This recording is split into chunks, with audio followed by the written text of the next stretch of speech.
নমস্কার বন্ধুরা, রেসিপি ফেয়ারে সবাইকে স্বাগত।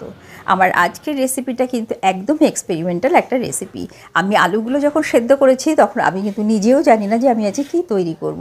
তো ভাবতে ভাবতে যেই রেসিপিটা শেষ পর্যন্ত এসে দাঁড়ালো, অসাধারণ টেস্ট হয়েছিল। আর আপনাদের সঙ্গে এতটা ভালো লেগেছে আমার নিজেরই যে আপনাদের সঙ্গে শেয়ার না করে পারলাম না। তাহলে চলুন বন্ধুরা, দেখে নেবেন কিভাবে আমি রেসিপিটা তৈরি করেছিলাম।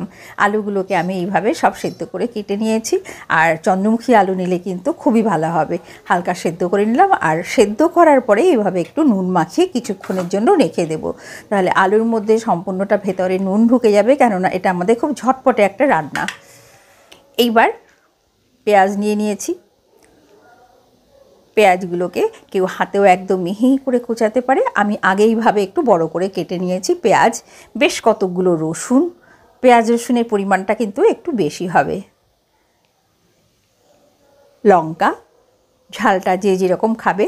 এইবার আমি এখানে পেঁয়াজগুলোকে নিয়ে বেশ ফাইন পেঁয়াজটাকে করে নিয়েছি। আর এখানে যদি আমি পেঁয়াজটাকে করি তাহলে পেঁয়াজ রসুন সবগুলো সমান সাইজ হবে না, তো যার জন্য কিন্তু জিনিসটা দেখতে বা খেতে একটু অন্যরকম হয়। এইটাই বেশি ভালো লাগবে। এই যে সব গ্রাইন্ড করে নিলাম। এইবার নিয়ে নিচ্ছি ক্যাপসিকাম। ক্যাপসিকামটাকে একটু বড় করে, পেঁয়াজ রসুনের থেকে একটু বড় করে কাটবো, যার জন্য এটাকে কিন্তু আমি গ্রাইন্ডারে দেইনি।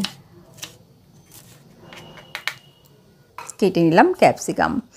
এইবার একটা ফ্রাই প্যান বসিয়ে দিয়েছি। ফ্রাই প্যানে সানফ্লাওয়ার নিয়ে নিলাম। এইবার আলুগুলোকে বেশ ভালো করে লাল লাল করে ভেজে নেব।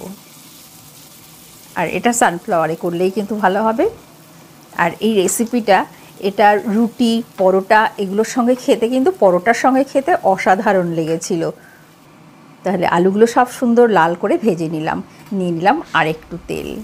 এইবার এর মধ্যে যে পেঁয়াজ রসুন লঙ্কা কুচিয়ে রেখেছিলাম সেগুলো সব এর মধ্যে দিয়ে একটু বেশ গোল্ডেন কালার করে ফ্রাই করব। দিয়ে দিচ্ছি নুন।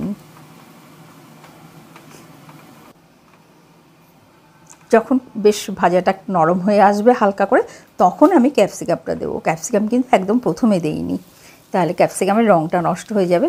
এইবারে যে ভাজা বেশ গোল্ডেন কালার হয়েছে, আলুটাতে ধরেছে, এই আলুটাকে এর মধ্যে দিয়ে দিলাম, যাতে আলুর মধ্যে এই পেঁয়াজ ক্যাপসিকামের টেস্টটা ঢুকে যায়। দিয়ে একটু ঢাকা দিয়ে রাখলাম। বেশ আবার উল্টিয়ে করে দিলাম। এইবার এর মধ্যে দিয়ে দিচ্ছি আমি সয়া সস, দিয়ে দিলাম টমেটো সস।